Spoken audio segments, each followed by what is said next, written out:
Hi, this is Jimmy Ayash from the Sweet Science with promoter Eddie Hearn during the David Chinko, Jacob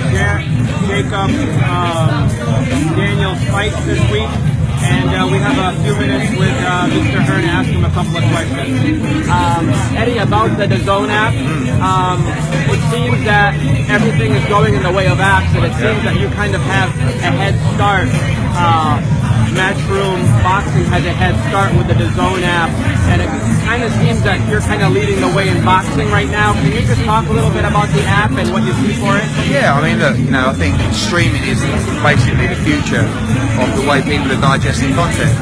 Sometimes the perception of streaming is that you can only watch it on your mobile phone. Of course, that's not the case. You watch it on your big screen just like any other platform or network. So, obviously our role from a Matchroom point of view is to attract the best fighters and the best fights and content to DAZN.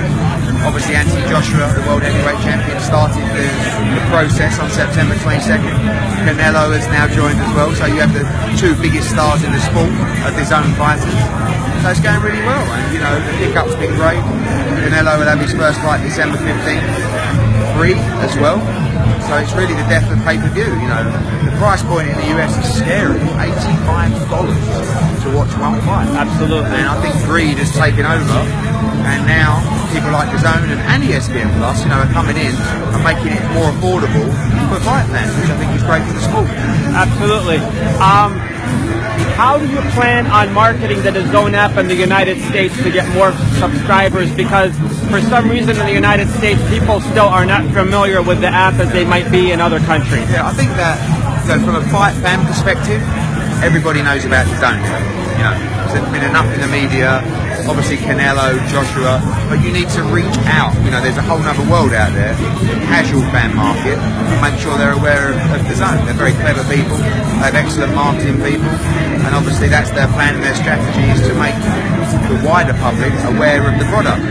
Because if you're a fight fan, you have to have DAZN. It's like, I think everyone knows that now. Absolutely. But how do you attract sports fans, the casuals, who would spend $90 to watch Canelo against Fielding? Yep. And they can watch it free now in December. It's almost like a no-brainer. It is, but you've got to make them aware of the product and the platform, and that's the job of the marketing guys at DAZN. Got you. Speak a little bit about the fear of creating walls in terms of right now DAZN has, it feels like they have an open checkbook to almost sign anybody. And there's other promoters out there. So is there going to be a demand that, for example, if you go out and get a boxer from a different stable to fight, does it have to be on DAZN, or is everything negotiable? Yeah, I mean, look, it's always been that way in boxing, hasn't it? So, yes. And people will talk about politics in boxing. It's just common sense. My job is to create great fights for DAZN. So of course, I want my fighters and those great fights to be on DAZN. Our Haymon's job is to create great fights for Showtime. So he wants all his great fighters on Showtime. And Top Rank want all their fights on ESPN. So sometimes there's an opportunity for inter-network fights. We've got a good history of that. We're not looking to be obstructive, but obviously right now we want to be aggressive and make sure that we build a great stable at DAZN and make sure that we keep the best fights on DAZN for our subscribers. Before I get to the big elephant in the room, the Wilder possible Anthony Joshua fight, let me ask you a personal question about my favorite fighter, Cal Brook. Right, when can we expect to see Cal back in the ring? It looks like he's going to return on December 8th in Sheffield. We'll announce that opponent this week, gearing up for what we hope is the Amir Khan fight in February or March. I think there's a really good chance of that fight happening now. Cal hasn't boxed since March.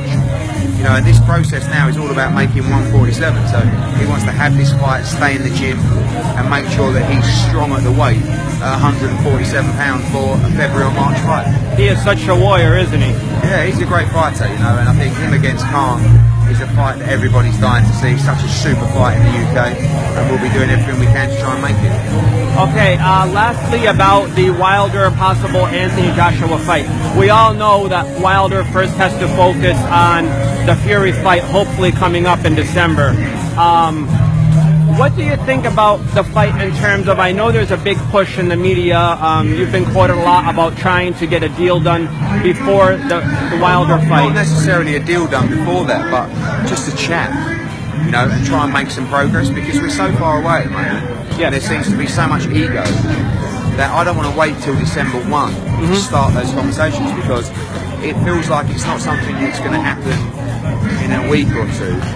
So why not just have some chats now, see if we can find. We're presuming that he beats Fury, and if he doesn't, there's no Joshua fight anyway. So they say, oh, we'll wait till we beat Wilder, Fury.